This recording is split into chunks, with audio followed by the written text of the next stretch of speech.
साथियों नमस्कार। जय कुमार पॉलिटिक्स इस मंच पर आप सभी का स्वागत है। डीपीएसपी की सीरीज को आगे बढ़ाते हैं। आर्टिकल 49 पर चर्चा करते हैं। 49 का टाइटल है राष्ट्रीय महत्व के स्मारकों, स्थानों और वस्तुओं का संरक्षण, protection of monuments and places and objects of national importance. देखो साथियों, भारत अपना सोने की चिड़िया कहा जाता था। हम देखते थे कि यहाँ पर ऐसी चर्चाएं रही हैं कि घी दूध की नदियाँ बहती थी। कला और संस्कृति की दृष्टि से एक काफ़ी संपन्न देश था। यहाँ की प्राकृतिक संपदा जगत विख्यात थी और यही कारण रहा कि विदेशी लोग यहाँ के लिए उनका आकर्षण बना भारत। और ऐसे संपन्न भारत पर हमको एक गर्व था। गर्व तो आज भी है, लेकिन अंतर केवल इतना हो गया कि आज भारतीय कला और संस्कृति का ह्रास हो रहा है, विनाश होने लग रहा है। राष्ट्रीय महत्व के जो स्मारक हैं, स्थान हैं, वस्तुएं हैं, उनको निजी स्वार्थों के पीछे नष्ट किया जा रहा है। और ये स्थिति बनी रही तो एक दिन ऐसा होगा कि जो कला संस्कृति वाला देश है, ये इनके बिना ही कला संस्कृति विहीन हो जाएगा। अतः इनका संरक्षण बहुत ही आवश्यक है। इसलिए अनुच्छेद 49 के तहत राष्ट्रीय स्मारकों आदि का संरक्षण करना राज्य का कर्तव्य बताया है। तो आर्टिकल 49 ये कहता है कि राज्य का ये दायित्व है कि वो कलात्मक या ऐतिहासिक रुचि के जो प्रत्येक स्मारक है, स्थान है या वस्तु है, जिसको संसद ने अपनी विधि के द्वारा या कानून के द्वारा राष्ट्रीय महत्व का घोषित कर रखा है, उनकी सुरक्षा करे। राज्य का यह दायित्व है कि वो ऐसे स्मारक और स्थान और वस्तुओं का संरक्षण करे जिनको संसद ने राष्ट्रीय महत्व का घोषित कर रखा है। ये इसका सीधा सीधा सा अर्थ है। थोड़े से दो चार शब्द इसमें अलग से हैं, उनको हम सीधा लिखवा देंगे, चर्चा करने की जरूरत नहीं है। अब ये आती है कि डीपीएसपी को लागू करना है तो कोई ना कोई कानून बनाना पड़ेगा। तो 1958 में इस डीपीएसपी को लागू करने के लिए कानून बनाया गया। संसद ने एक अधिनियम पारित किया, प्राचीन और ऐतिहासिक स्मारक और पुरातात्विक स्थल और अवशेष अधिनियम 1958। इसको लागू करने के लिए बनाया और इसको लागू करने की जिम्मेदारी आर्कियोलॉजिकल सर्वे ऑफ इंडिया, भारतीय पुरातत्व सर्वेक्षण विभाग को दी। भारतीय पुरातत्व सर्वेक्षण विभाग, इसकी स्थापना कब हुई थी इस डिपार्टमेंट की? ये बहुत पहले का है, 1861 में इसकी स्थापना हो गई थी। तो ये कानून जो पारित किया 1958 में, पारित करके और भारतीय पुरातत्व सर्वेक्षण विभाग को ये जिम्मेदारी सौंप दी कि इसको लागू करना आपका काम है, जो कि 1861 से इस क्षेत्र में काम कर रहा है। तो आर्टिकल 49 इतना ही है। इसको टाइटल को लिखो, आप हेडिंग डालो और हेडिंग में लिख लो राष्ट्रीय महत्व के स्मारकों, स्थानों, वस्तुओं का संरक्षण, protection of monuments and places and objects of national importance. इसमें आप लिखो राज्य का यह दायित्व बनता है या राज्य का यह दायित्व होगा कि वह कलात्मक या ऐतिहासिक रुचि के प्रत्येक स्मारक, स्थान या वस्तु, स्मारक, स्थान या वस्तु जिसे संसद द्वारा बनाई गई विधि द्वारा राष्ट्रीय महत्व का घोषित किया गया हो, उसकी क्षति, विरूपण, उसकी क्षति या इसको लूट शब्द भी कह सकते हैं, विरूपण उसकी क्षति, विरूपण, क्षति के लिए यहां पर स्पोलिएशन शब्द का यूज किया है और विरूपण के लिए डिसफिगरमेंट। कोमा लगा के लिखते रहो। विनाश, विनाश के लिए डिस्ट्रैक्शन शब्द या डिस्ट्रैक्शन, DESTRUCTION। प्रोनाउंसिएशन हो सकता है थोड़ा बहुत उल्टा पुल्टा हो, टूटी फूटी इंग्लिश ही आती है, ज्यादा अच्छी आती नहीं है। कोमा, हटाए जाने, क्षति, क्षति को लूट भी लिख सकते हो, क्षति, विरूपण, विनाश, हटाए जाने, हटाए जाने के लिए रिमूवल शब्द का प्रयोग किया गया। व्ययन, एक ये नया शब्द है व्ययन, इसके लिए डिस्पोजल शब्द का प्रयोग किया इंग्लिश में। या निर्यात से सुरक्षा करें, या निर्यात से सुरक्षा करें। साधारण भाषा में लिखना चाहो तो आप लिख सकते हो, राज्य का यह दायित्व होगा कि कलात्मक या ऐतिहासिक रुचि के प्रत्येक स्मारक, स्थान या वस्तु को जिसे संसद द्वारा राष्ट्रीय महत्व का घोषित किया गया हो उसकी सुरक्षा करें। ये ऐच्छिक है, लिखना चाहो तो लिख लो, नहीं तो जरूरी नहीं है। वो ये उसमें ज्यादा दिक्कत है नहीं, बस 5-6 शब्द आ गए हैं अलग से, बाकी तो उतना ही है। नेक्स्ट, इसे लागू करने के लिए प्राचीन और ऐतिहासिक स्मारक और पुरातात्विक स्थल और अवशेष अधिनियम 1958 पारित किया गया है। नेक्स्ट, भारतीय पुरातत्व सर्वेक्षण विभाग को इसके क्रियान्वयन का प्रभार सौंपा गया है, जिसका गठन 1861 में ही कर लिया गया था, जिसका गठन 1861 में ही कर लिया गया था। तो साथियों ये 49 था। 49 के बाद 50 पे चर्चा कर लेते हैं, कार्यपालिका का न्यायपालिका से पृथक्करण।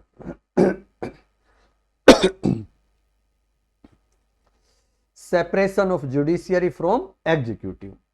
देखो स्पष्ट रूप से इसको समझो, शासन यानी सरकार के 3 अंग होते हैं, विधायिका, कार्यपालिका, न्यायपालिका। विधायिका को व्यवस्थापिका भी कह सकते हैं, हम संसद भी कहते हैं, केंद्रीय विधानमंडल भी कह सकते हो। कार्यपालिका और न्यायपालिका 3 अंग हो गए। विधायिका का काम अपने कानून का निर्माण करना है, कार्यपालिका का काम उनको लागू करना है। ये शॉर्ट में बता रहा हूं, बाकी तो राष्ट्रपति पढ़ेंगे तो इनको डिटेल में पढ़ेंगे, और बाकी आगे प्रधानमंत्री या संसद जहां भी जो भी पढ़ेंगे वहां इनका विवरण विस्तृत रूप से हम अध्ययन करेंगे। तो इनका काम बनाना, लागू करना हो गया, और न्यायपालिका का काम हो गया इसकी देखरेख करना, इनकी व्याख्या करना। संविधान में कोई चीज स्पष्ट है तो उसको व्याख्या करना, निर्वचन करना उसका। और एक अलग काम भी है न्याय करना, जो कि न्यायिक रूप से सर्वोच्च रूप स्तर पर ये हमारे भारत की राजधानी नई दिल्ली में सर्वोच्च न्यायालय के रूप में स्थापित है। तो ये हो गए 3 अंग सरकार के। सैद्धांतिक रूप से शासन के तीनों अंग एक दूसरे से बिल्कुल संबंधित है, और एक दूसरे से इनको निरपेक्ष रूप से तो अलग भी नहीं किया जा सकता, बिल्कुल एकदम क्लोज। ऐसा तो हो नहीं सकता कि दूसरे का किसी से संबंध ही ना हो, क्योंकि हमने संसदीय शासन व्यवस्था को अपना रखा है, और संसदीय शासन व्यवस्था में कार्यपालिका का निर्माण व्यवस्थापिका में से ही होता है। यानी संसद के ही सदस्य मंत्रिपरिषद के सदस्य होते हैं। तो बात यह है कि इनका एकदम तो अलग इनको नहीं किया जा सकता, लेकिन इनके जो कार्य हैं उनको अलग किया जा सकता है। और अनुच्छेद 50 का उद्देश्य भी यही है, यानी न्यायपालिका पर कार्यपालिका का नियंत्रण नहीं होना चाहिए। स्वतंत्र और निष्पक्ष न्यायपालिका के लिए जरूरी है कि उस पर कोई भी किसी भी तरह का दबाव ना हो, क्योंकि न्यायपालिका हमारे एक स्वतंत्र निकाय है और ये विधायिका और कार्यपालिका के प्रति उत्तरदायी नहीं है। इसलिए अनुच्छेद 50 ये प्रावधान करता है कि राज्य की लोक सेवाओं में न्यायपालिका को कार्यपालिका से अलग करने के लिए राज्य कर्तव्य वो कदम उठाएगा, राज्य का ही कर्तव्य बनता है। तो ये एक तो अनुच्छेद 50 की मुख्य बात ये हो गई कि राज्य ऐसा कदम उठाएगा कि राज्य की लोक सेवाओं में न्यायपालिका को कार्यपालिका से अलग करने के लिए राज्य कदम उठाए, और इससे न्यायपालिका की स्वतंत्रता निश्चित होती है, सुनिश्चित होती है। दंड प्रक्रिया संहिता इस मामले में एक बड़ा कदम है। 1973 में क्रिमिनल प्रोसीजर कोड बनाया गया, तो उसको लागू करके ये इस संबंध में एक अच्छा कदम उठाया है कि इन दोनों का पृथक्करण हो, कार्यपालिका का ज्यादा हस्तक्षेप ना हो। दंड प्रक्रिया संहिता बना दी, उसके अनुसार न्यायपालिका काम करे। वो एक अलग बात है, संसद समय समय पर कानून बनाती रहती है, न्यायपालिका को उसको मानना पड़ता है।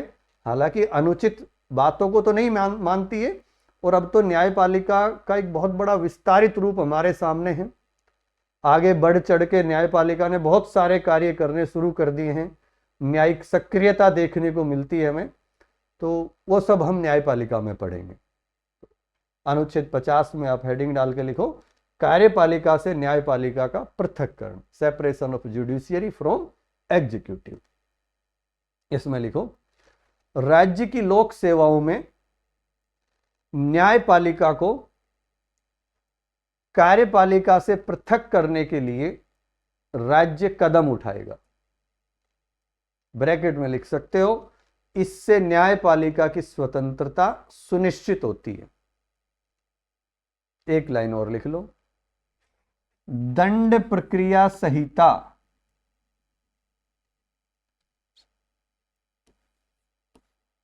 दंड प्रक्रिया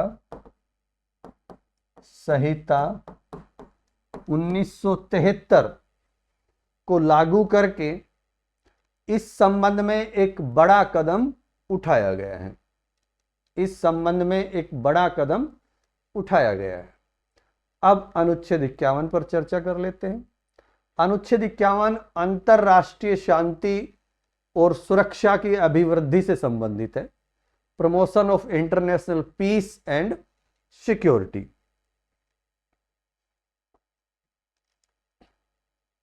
देखो, भारत एक शांति प्रिय देश है। शांति और मित्रता आरंभ से ही हमारे आदर्श रहे हैं, हमारे मतलब भारत के आदर्श रहे हैं। पंचशील का सिद्धांत इसका एक अच्छा उदाहरण है। और भारत ने कभी भी अपने पड़ोसियों से टकराव के बारे में नहीं सोचा। भारत अपने इन सिद्धांतों पर आज भी अटल है। भारत अपने किसी भी नागरिक को ऐसा कार्य करने की अनुमति नहीं देता जो उसके जो पड़ोसी राज्यों के साथ मित्रतापूर्ण संबंध हैं उनको नुकसान पहुंचाने वाला हो। और भारतीय दंड संहिता में तो इसको एक दंडनीय अपराध भी घोषित कर रखा है।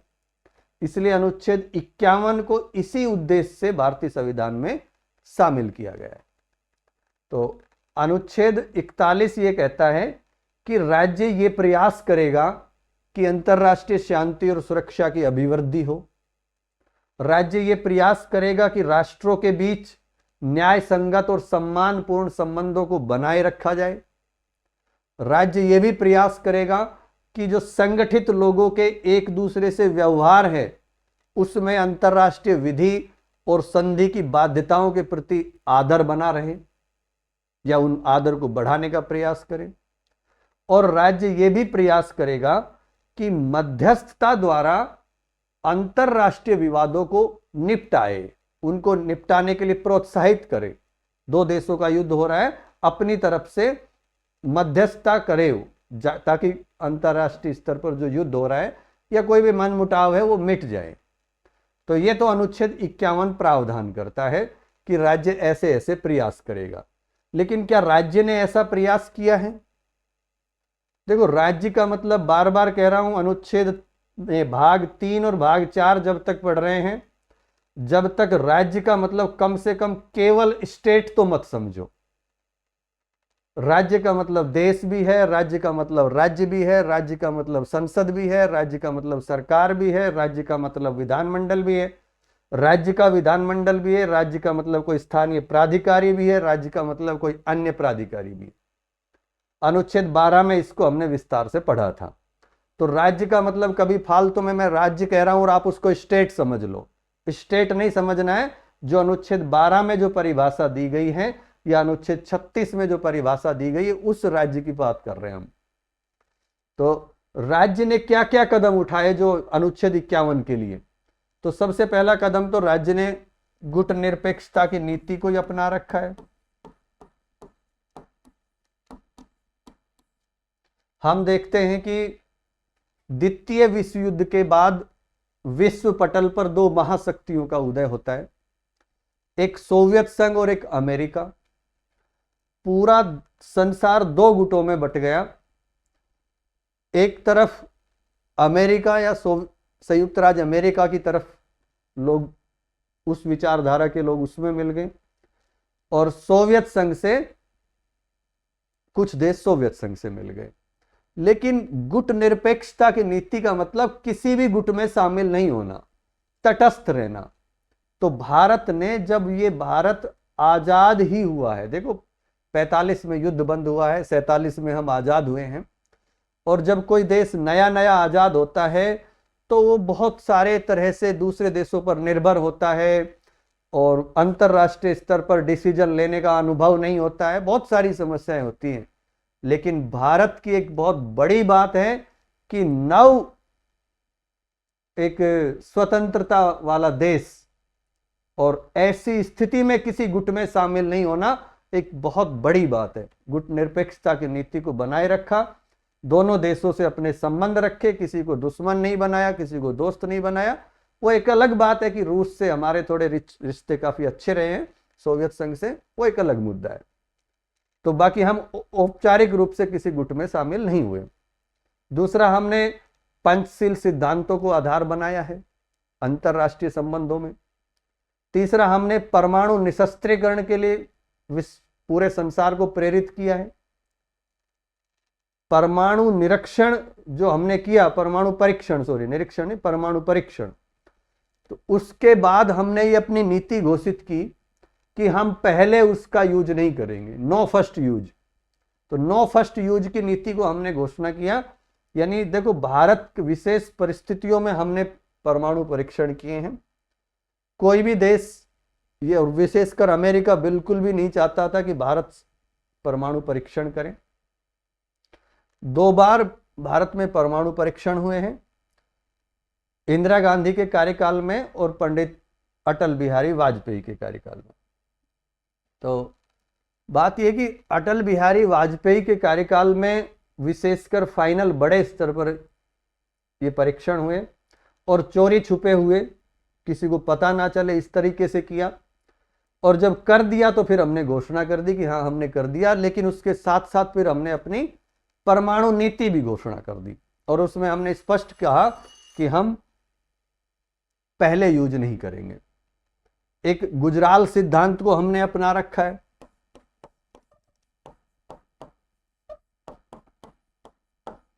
गुजराल सिद्धांत, हमारे एक प्रधानमंत्री बने थे 1997 में,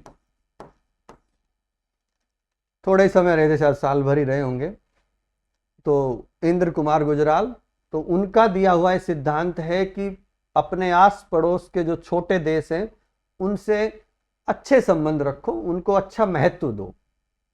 तो हम ये काम करते आ रहे हैं। वो बात अलग है कि कोई पड़ोसी बिल्कुल ही नालायक हो जाए तो फिर करे क्या, उसको तो जवाब देना ही पड़ता है।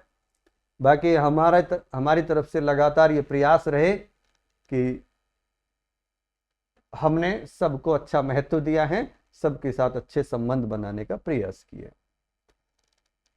एक इससे संबंधित जो नीति निर्देशक तत्व पढ़े हैं हमने अभी, ये आज सारे नीति निर्देशक तत्वों को हमने पूरा कर लिया है। तो मैंने ये नोटिस किया कि इसमें हमने कुल 7 संविधान संशोधन देखे। अभी जब हमने पढ़ाए हैं तो अलग अलग जगह हमने देखा 7 नीति निर्देशक तत्वों में संशोधन हुआ है, या नीति निर्देशक तत्वों में 7 बार संशोधन हुआ है। तो वहां अलग अलग तो मैंने सारा लिखवा रखा है। यहाँ पर मैं एक जगह भी इनको लिखवा देता हूँ, क्योंकि आपकी कलम चलाते हुए जोर पड़ता है आपको मैं बार बार कहता हूँ ऐसी चीज़ें एक जगह लिखो, लेकिन पता नहीं आप लिखोगे कि नहीं। तो ये भी मैं यहाँ पर लिखवा दूंगा अलग से। और एक चीज का यहां पर विशेष ध्यान रखना कि डीपीएसपी का इतना महत्व क्यों है। ये शुरुआत में जब हमने अनुच्छेद 37 पढ़ा था तो ये पढ़ा था कि इसको हम न्यायालय के द्वारा लागू नहीं करवा सकते, ये राज्य के कर्तव्य बनता है कि उसके पास संसाधन है तो इनको लागू कर दे, ना करे तो हम इनको जबरदस्ती डिमांड नहीं कर सकते। जैसे मौलिक अधिकार के लिए हम न्यायालय जा सकते हैं, ऐसे नहीं जा सकते। लेकिन बात यह है कि इनको लागू करवाने के लिए कोई कानूनी शक्ति तो विद्यमान नहीं है, लेकिन इनके पीछे राजनीतिक शक्ति बड़े स्तर पर विद्यमान है, यानी जनमत निहित है। इसलिए कोई भी सरकार इन निर्देशों की अवहेलना नहीं कर सकती। जो भी सरकार आती है डीपीएसपी को लेकर बड़े स्तर पर काम करती है, क्योंकि कल्याणकारी योजनाएं सारे इनके तहत ही लागू होती हैं। तो जितनी भी कल्याणकारी योजनाएं होती है सरकार बड़े स्तर पर लागू करने का प्रयास करती है। जिस भी सत्ताधारी दल जो भी होता है वो ऐसा प्रयास करता है, क्योंकि उसका टारगेट रहता है कि मैं अपने काम से, अपनी नीतियों से, अपनी कल्याणकारी योजनाओं से जनता को खुश कर सकूं और जनता फिर हमें सरकार में बनाए रखें। तो कोई भी सत्ताधारी दल सरकार से दूर नहीं जाना चाहता है, इसलिए ये इतने इंपॉर्टेंट हो गए हैं कि अब सरकार इनको बहुत बड़े स्तर पर लागू करती है। तो एक तो ये बात हो गई कि जनमत की भावना निहित है, तो ये मौलिक अधिकारों की तरह ही सैद्धांतिक रूप से इनको लागू नहीं करवा सकते, लेकिन व्यवहार में ये उतने ही इंपॉर्टेंट हैं। और कई मामलों में तो हमने देखा था कि ये मूल अधिकारों से भी कहीं ना कहीं ऊपर थे। तो साथियों देखो, ये तो रही हमारे नीति निर्देशक तत्वों की बात, और अनुच्छेद 51 तक हमने ये कंप्लीट कर लिया है। इसको अभी लिख लो, उसके बाद एक लेक्चर और बनाएंगे और उसके बाद फिर अपन फंडामेंटल ड्यूटी और उसके बाद हम राष्ट्रपति पर चलेंगे। राष्ट्रपति, प्रधानमंत्री, ये चीजें पढ़ेंगे, सिलेबस को कवर करते हुए चलेंगे।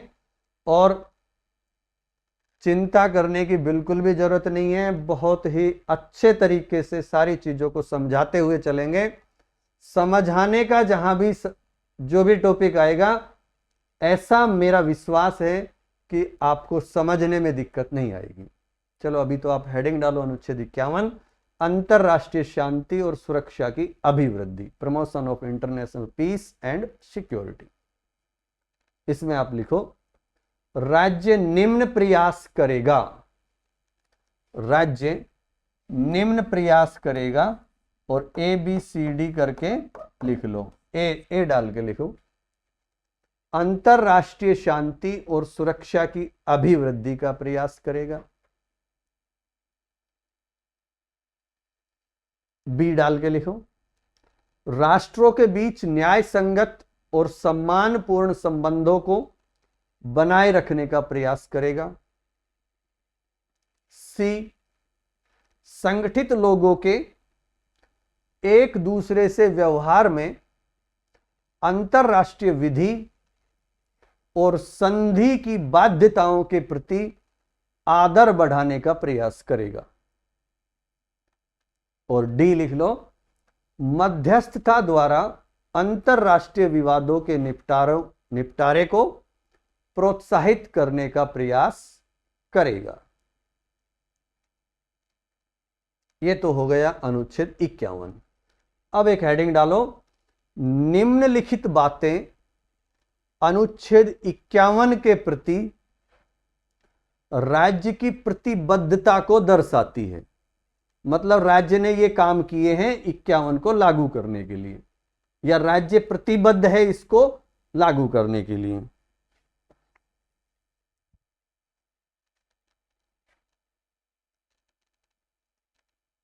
लिखो, नंबर 1 हेडिंग, निम्नलिखित बातें अनुच्छेद 51 के प्रति राज्य की प्रतिबद्धता को दर्शाती है। नंबर 1, गुट निरपेक्षता की नीति पर चलना, गुट निरपेक्षता की नीति पर चलना। नंबर 2, अंतरराष्ट्रीय संबंधों में पंचशील सिद्धांतों को आधार बनाना। नंबर 3, परमाणु निशस्त्रीकरण के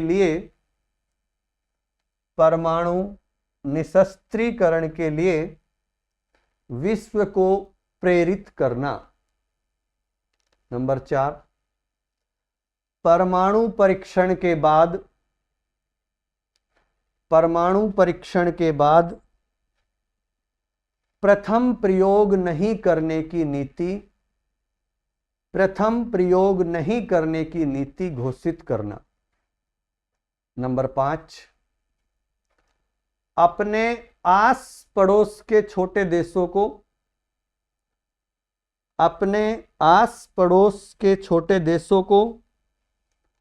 गुजराल सिद्धांत के माध्यम से विशेष महत्व देना आदि। ये 51 के प्रति राज्य की प्रतिबद्धता को दर्शाती है कि हाँ, हम इस चीज को लागू कर रहे हैं, इसको हम मानते हैं। एक हेडिंग और डाल लो। अभी तक नीति निदेशक तत्वों में 7 संशोधन हुए हैं। अभी तक नीति निदेशक तत्वों में 7 संशोधन हुए हैं। इसमें लिखो 5 संशोधन 42वें संविधान संशोधन अधिनियम 1976 से हुए हैं। 5 संशोधन 42वें संविधान संशोधन अधिनियम 1976 के द्वारा हुए हैं। नंबर 1, अनुच्छेद 38 में खंड 2 जोड़ा गया। नंबर 2, अनुच्छेद 39 में उपखंड 6 जोड़ा गया। 6 या F लिख सकते हो। उपखंड 6 या F जोड़ा गया।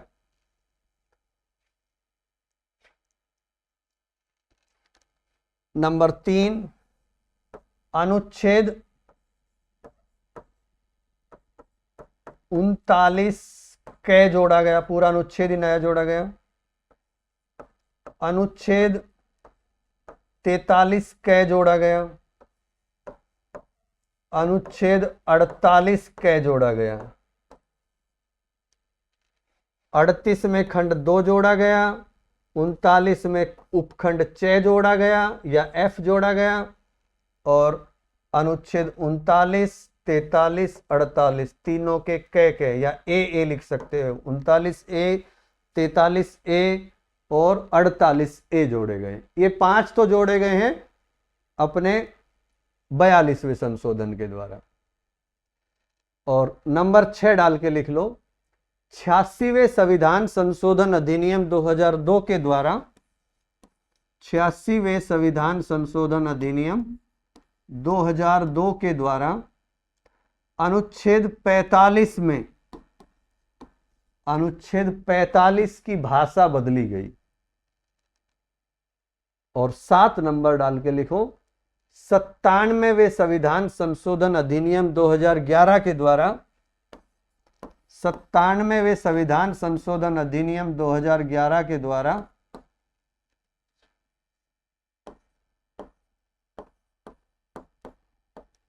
अनुच्छेद 43B या 43 ख जोड़ा गया। अनुच्छेद 43B या अनुच्छेद 43 ख जोड़ा गया। नेक्स्ट लिखो डीपीएसपी को लागू करवाने